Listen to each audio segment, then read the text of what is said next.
Welcome to this episode of Relationships Turned On.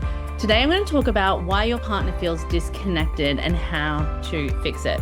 So oftentimes in relationships we have periods of like amazing connection and then we kind of peter off a little bit and we feel disconnected or maybe just so-so. Sometimes one of us will feel disconnected or both of you will. And there are reasons for this. There is a bit of a natural ebb and flow, but then sometimes when one person is feeling more distant than the other, there is definitely reasons for it. So stick around because we're going to go through them. If you're listening on YouTube, please subscribe. It helps me get more free content out there for you and helps me help relationships. I am looking to decrease the divorce rate in Australia and worldwide and to keep families together. I believe that there's something really strong, sacred, and special about keeping families together, no matter what your family unit looks like, and to keep marriages together. When marriages are good, households are good, families are good, mental health is good, peace, longevity, all of the things. There are studies to support this. This is not just me throwing out random words. So my point is it's really impactful. If you can share this with a loved one, please do so because this can help people stay together. You wouldn't believe the impact it can have. And it was funny just the other day, full disclosure, I was thinking, I've been recording through Christmas and Easter and all of these times, and I haven't really taken any time off recording. I was like, maybe I should take a break. Maybe I could have a couple of weeks off. No one will notice. And it's funny because that same week I had that thought, I got these emails and messages, and at the end of sessions, people telling me how much they loved it and how they found me and what it did for their relationship or their families. And that is why I keep going. So that is why I have not taken a break from recording so far, because when you get affirmation like that, when you know it's helping people, then you just want to keep going. So hit subscribe so I can keep helping people. And so you get new updates. I've got some great episodes coming your way. Now, for today, when we feel disconnected, this is a key thing that I would really love you to get, is that often we will experience disconnection, and there is a natural ebb and flow in relationships where you feel more connected one time, less connected, that's okay. But then sometimes when we feel like one person's really like on a consistent ongoing basis feeling disconnected, that's not okay and something needs to be done about it. So if you're noticing that your partner or even yourself are feeling disconnected, there are some specific things that really should happen so you can get back connected. Now, my number one thing is most couples are just not talking about what they need to talk about. They avoid the hard stuff. They say they're fine, they're good, they're okay, and they never go into what they're actually really thinking and what they're actually really feeling. This is very important. So the only way is through. Sometimes you have to have those tough conversations, but more on that as we get through this episode. So the first reason that maybe one or both of you feel disconnected is you don't feel emotionally safe.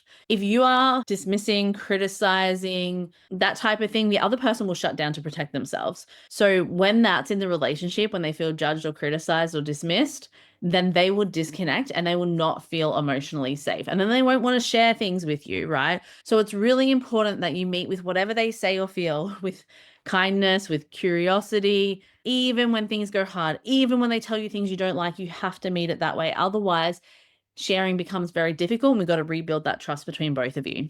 So I want to give you a small tip. When someone shares something vulnerably, I just want you to stop and say, thank you for sharing that with me. It helps them feel safe enough to open up again. It's very simple, yes, but the simple things are what works and what actually gets put in place. So tip number 2 is unmet needs are building resentment. So if your partner feels like, or you both feel like you've both been busy, stressed, or stuck in the same mundane routines, there's not like affection, attention, appreciation, communication, all these things quietly pile up. And over time, those unmet needs can turn into resentment, and resentment creates the distance and it creates the disconnect. So then how do we fix it? Start really, really, really small and ask, is there something I can do this week that would help you feel more loved by me? It shows you're tuned in, but it also helps you meet that direct need, because we could do all these things, but maybe it's not what they're looking for. So just ask them, start really small and ask them, is there something I could do this week that would help you feel more loved by me? Powerful, important question to remember.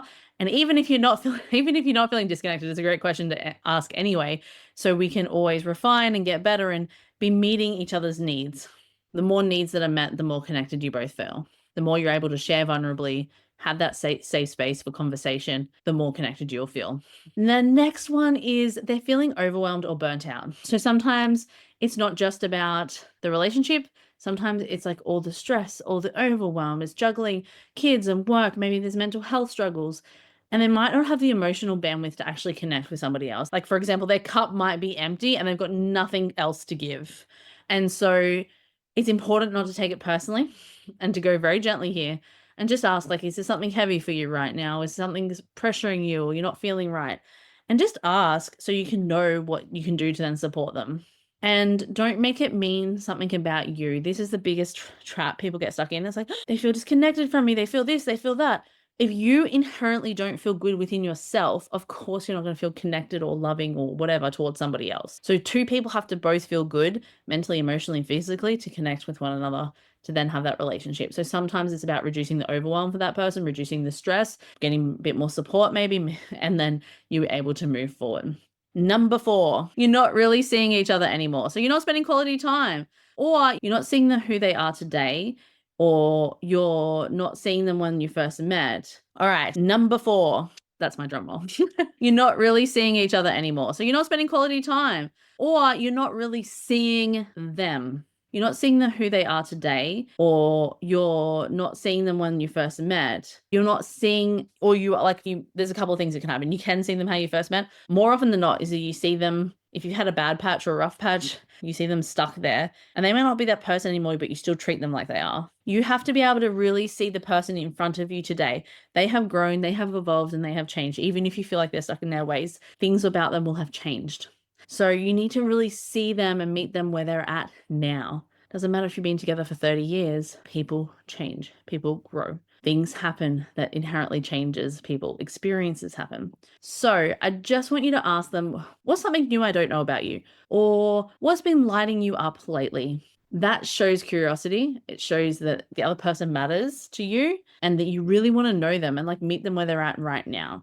Really important. I've had that come up in session a lot as well. So it's really important. Now, the next one is number 5, pattern of disconnection. So sometimes distance can become the default. We get used to withdrawing, or one person overreacts, or you're both in the loop of avoidance and frustration. And then you just go and do your own thing. You sit on opposite couches. You do your own thing each evening. You don't even consider each other anymore. You operate as roommates. This is dangerous territory. Let me tell you, you need to get support if you're operating like this ASAP, like now. And honestly, I have seen so many couples do this that it becomes very frustrating for them. They don't know what to do. They don't know how to get out of it. So what's really important is you can name it gently. I feel like we've both been a little disconnected lately and I really miss you, or I miss you. Vulnerability is the first step back to closeness. Being authentic, being real, naming it, calling it out if you want to call it like that, but in a kind way, can really, really help. So I just want to say this. Emotional distance doesn't mean it's over. It means something needs attention. It's your warning sign to do something. With intention, heart, and effort, you can actually rebuild the connection. And often the connection's not lost. It's still there. You're just not experiencing it. So this is extremely important to be aware. I also have a course that can help you dive into some of these, get the connection back. There's a multi-step process around this to get things back on track. So you can go below, the link's below, go and check it out. You get all the benefits of a counselor without having to talk to one. It's self-paced. It gives you lots of resources, lots of tools. It's extremely proactive, which has been the number one thing I've been getting feedback on, is how proactive it is and how many strategies are in it and how it's not about dwelling on the past. Sure, there are some things in there to help you move forward beyond the past, but it's not about dwelling on the past. It's really, really empowering, which is important. So if you've enjoyed this episode, please go ahead, check out the course, subscribe, share it with your friends, and I look forward to talking to you next time.